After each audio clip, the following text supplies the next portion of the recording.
সুন্নি নামদারি কোনো এক বেয়াদবে জানি বলছে আপনার টঙ্গীতে নাকি জডি গাজাকুর রাস। টঙ্গী বিশ্ব ইজতেমার ময়দানে গাজাকুর রাস। আসলে এমন এমন মানে আন্তাজি কথা, অনর্থক কথা, এগুলা মানুষ বিশ্বাস করবে এখন? টঙ্গীতে গাজাকুররা আসে, জডি আসে। আচ্ছা, এই কথা কি আপনি বিশ্বাস করতে পারবেন? টঙ্গীর ময়দান এমন একটা ময়দান, আল্লাপাক এই যে তুরাগ নদীর পারে দেখেন, এই যে এখানে বাথরুমগুলো দেখতেছেন, মাঠ কিন্তু খালি এখন, কিন্তু দেখা গেছে ইজতেমার ময়দানে আমরা এক চুল পরিমাণ জায়গা পাই না, একজনের উপর আরেকজন শুয়ে থাকতে হয়, এমনকি শরীরের সাথে শরীর লাইগা থাকে। এই ইজতেমার ময়দানে মানুষগুলো আসে।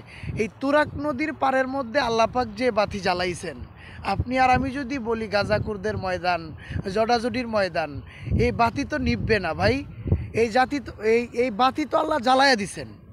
এই জন্য চিন্তা করার দরকার, একটা মস্তিষ্ক যদি ভিতরে থাকে যে ইজতেমার ময়দানে কত লক্ষ লক্ষ মানুষ হয়। এই যে মাঠ, এত বড় একটা মাঠ দেখতেছেন, এই যে আমার পিছনে কিন্তু এখন জোর হইতেছে, ঠিক আছে? এখন আপনার 5 দিনের জোর, ওলামাই কেরাম 3 চিল্লাওয়ালাদের জোর, 5 দিনের জোর। এই জোরে আসছি আমরা। এখন তো মানুষ নাই। এই যে আমার এখানে দেখেন বাঁশ পড়ে আছে, এই যে জায়গায় জায়গায় বাঁশগুলা ফেলে রাখা হয়েছে।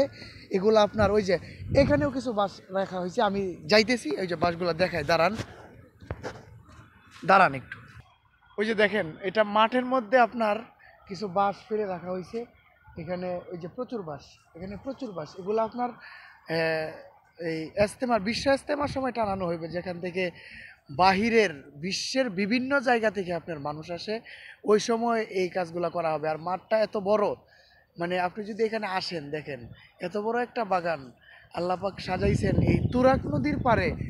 যেই নদীটা কিনা আপনার এত বিষাক্ত পানি, এত মানে নোংরা পানি নদীর মধ্যে, এই নদীর পারে আল্লাপাক এই বাগান সাজাইছেন। নদীটা আমি একটু দেখাই, একটু অপেক্ষা করেন, দাঁড়ান। তো নদীটা একটু এদিকে দূরে হয়ে যায়, তো আমি আর গেলাম না। যে দেখেন এখানেও কিছু বাঁশ ফেলে রাখা হয়েছে, এটা মাঠের মধ্যে। আসলে এই টঙ্গীর ইজতেমা নিয়ে বিরোধিতা করার আগে একটু ভাবা দরকার। যেই ইজতেমার মধ্যে লক্ষ লক্ষ মানুষ হয়, এই টঙ্গীর ময়দানে, এই টঙ্গীর ময়দানে লক্ষ লক্ষ মানুষ হয়, আর আপনি যদি এটা বলেন গাজাখুরি ময়দান, এমনকি জডাজডির ময়দান, মানে তথাকথিত ভণ্ড সুন্নি, ভণ্ড সুন্নি মানে যারা নামদারি সুন্নি কয়, হেরা কয় টঙ্গীর ময়দানে গাজাখুররা আসে, টঙ্গীর ময়দানে গাজাখুররা আসে। এমন আজগুবি কথা বিশ্বাস করা যায় না। এমনকি মানে এটা বুঝবেন কেমনে ভাই? এখানে কত নম্রতা, কত সভ্যতা, সভ্যতার এই ফসল এখান থেকে ফলায়া মানুষ নেওয়া যায়, এবং নম্র ভদ্রতা, রসুলের আদর্শ এখান থেকে নেওয়া যায়। আর এখানে নাকি গাজাখুররা আসে। এখন বুঝেন, এখানেই গাজাখুররা আসে হেরার কথা। আল্লাহ পাক এদেরকে সহ আমাদের সবাইরে বুঝদান করেন।